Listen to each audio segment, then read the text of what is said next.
베네수엘라, 아르헨티나의 경제 위기를 복지 정책으로 착각하는 경우가 많습니다. 이것은 정치인들이 밈을 만든 것입니다. 복지와 경제 위기는 사실 관련이 없습니다.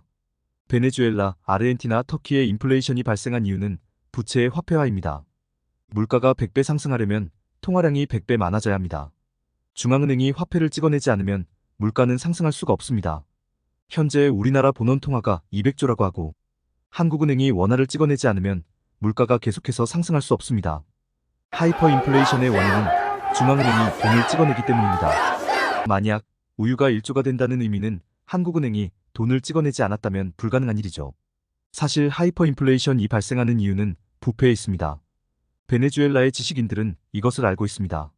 우리나라에서도 대부분 재정 지출의 재원은 세금이라고만 생각합니다. 정부는 적자 국채를 발행해서 재원을 조달합니다. 우리나라 국가 채무를 보면 2010년 392.2조였습니다. 2023년 1126.8조입니다. 국가 채무는 734.6조 늘어납니다. 2010년부터 2023년까지 정부 지출액 중에서 734.6조의 빚이 생긴 것입니다. 2010년부터 2023까지 정부 지출 중에서 734조는 세금이 아닙니다. 국채를 찍어내서 조달한 것입니다. 새롭게 찍어내는 국채를 적자국채라고 합니다. 그러면 이 국채를 인수할 주체가 필요합니다. 이 국채를 인수하는 주체는 국민연금, 은행, 보험사 등입니다. 내가 낸 국민연금, 퇴직연금, 은행예금, 종신보험, 개인연금 등이 국채 매입으로 사용이 됩니다. 국채 발행량이 많아지면 국채 가격은 하락하고 국채 수익률은 높아집니다. 이때 한국은행이 국채를 매입합니다. 이를 부채의 화폐화라고 하죠. 본원 통화는 증가하게 됩니다.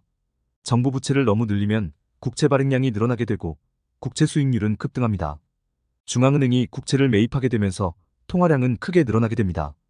미국을 보면 쉽게 이해가 됩니다. 미국 정부 부채는 계속해서 늘어납니다. 정부 부채는 민간 부채처럼 상환의 대상이 아닙니다. 빚은 빚으로 갚는 것이죠. 폰지 사기와 같습니다. 2020년 팬데믹 때 미국은 정부 부채를 크게 늘립니다. 재난지원금을 지급하기 위해서 4조 달러 국채를 발행합니다. 시장에 4조 달러 국채를 발행하면 국채 수익률은 급등할 것입니다. 이때 연준이 국채를 매입해줍니다. 국채 매입량 중에서 상당 부분을 연준이 매입해줍니다. 정부 부채가 늘어나면 통화량이 늘어나게 되고 물가는 급등하게 되죠. 만약 연준이 국채를 매입하지 않으면 어떤 현상이 나타날까요? 2012년 그리스처럼 국채 수익률은 40% 가까이 폭등합니다. 그리스의 경우 국채 수익률이 40% 가까이 폭등한 이유는 유로존에 가입했기 때문입니다. 유로존 국가들은 통화정책을 사용할 수 없습니다.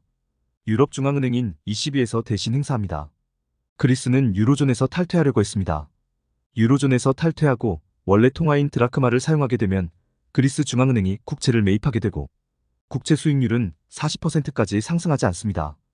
2008년 연준이 자산 매입을 시작할 때 미국에서 하이퍼 인플레이션이 발생할 것이라는 전망이 바로 이런 이유입니다.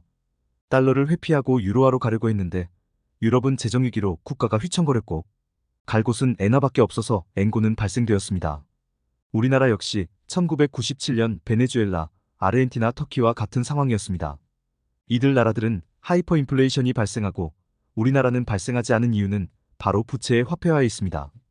경제위기가 발생하면 외국인들이 국내 국채를 매도합니다.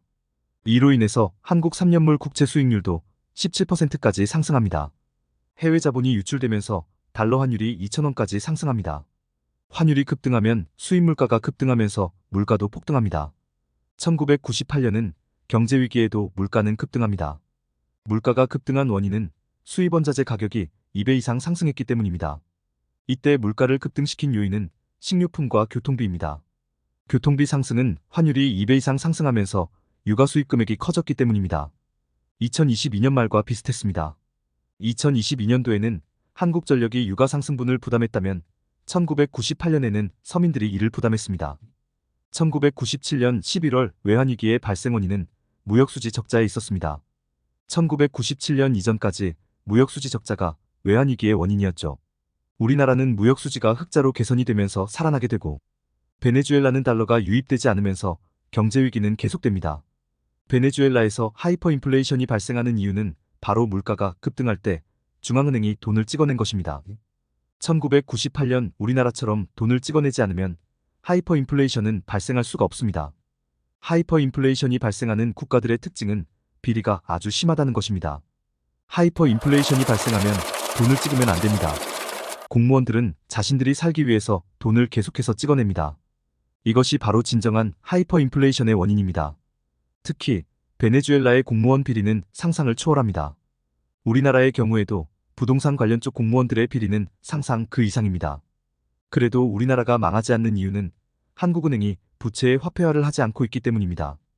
윤석열 대통령이 가장 잘하는 것 중에 하나는 부채의 화폐화를 막고 있다는 것입니다.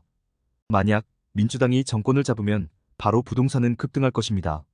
돈을 풀지 않아야 부동산은 잡힙니다. 규제로 잡히는 것이 아닙니다. 문재인 정부 시절 부동산이 급등한 원인은 통화량이 100% 가까이 증가했기 때문입니다. 좌파가 정권을 잡으면 나라를 망친다는 이유가 바로 이것이죠. 돈을 뿌리는 재원이 세금이면 절대 하이퍼 인플레이션은 발생하지 않습니다. 좌파 정권이 중앙은행이 화폐를 찍어내도록 강요하면서 하이퍼 인플레이션은 발생하는 것이죠.